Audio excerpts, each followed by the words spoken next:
making a chopped salad because we are using a blender or a chopper, and we'll just incorporate everything and then we'll chop the salad.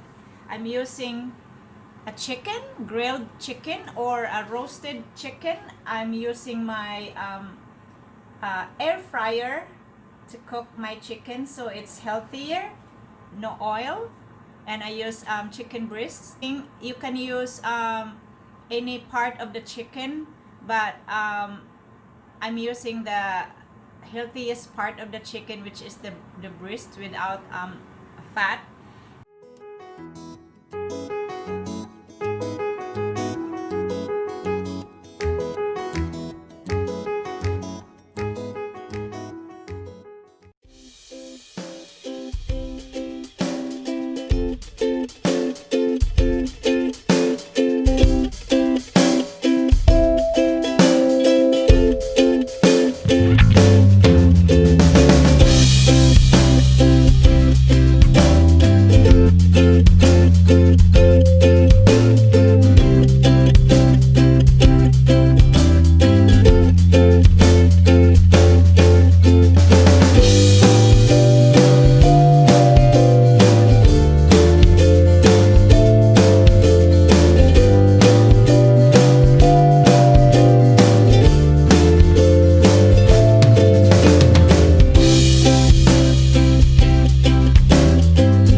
So I got my chicken cooking now in the air fryer, and it's gonna be ready in a few minutes.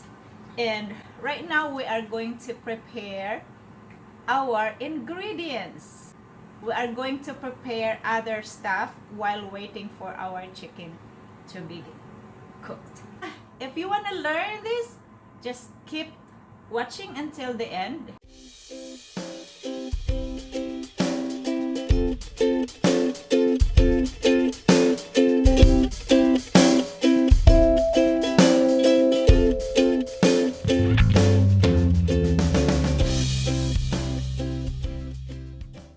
Okay, ang ating dressing, ang lemon at saka yung olive oil at saka black pepper and salt.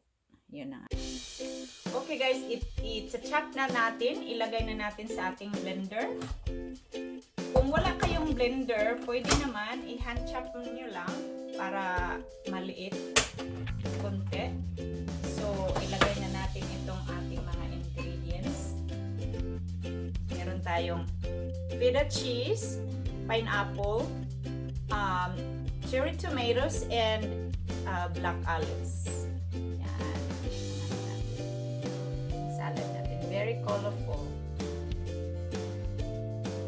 So, ilagay lang natin dito sa ating blender.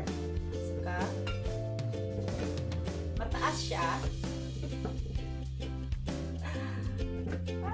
Okay, yan. Masarap siya. Yan.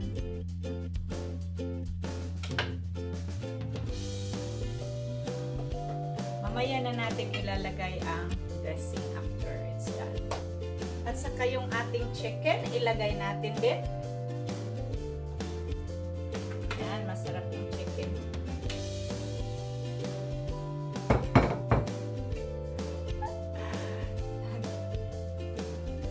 Okay, so ito na ang ating salad. Okay, so ang gagawin natin ay i-ano lang natin, i-chop lang natin ito.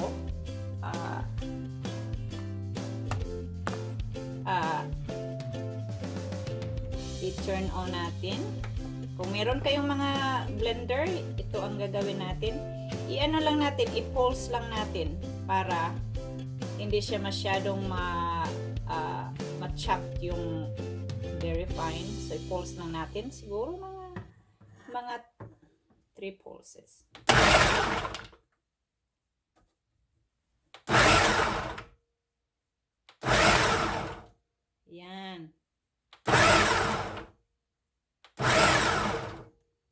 Ayan, tingnan natin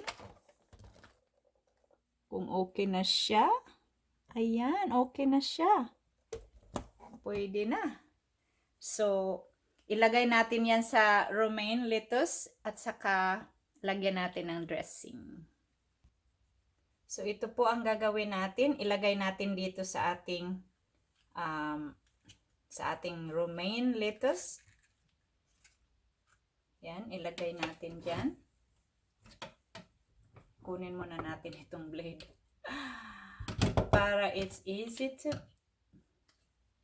para madali siya. Yan. Kang masarap na siya. Yan. Naaamoy ko na yung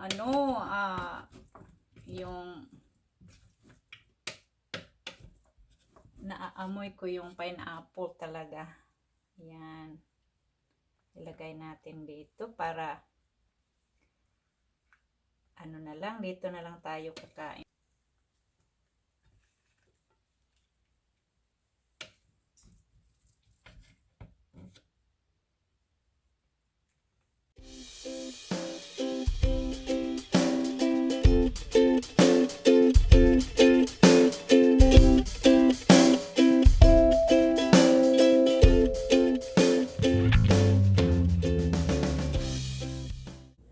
So, tapos na po ang ating salad for today. At saka, masarap siya. Tikman nga natin. So, ito ang salad natin. Ilagay nyo lang dito para, siya. Dito na lang kakainin.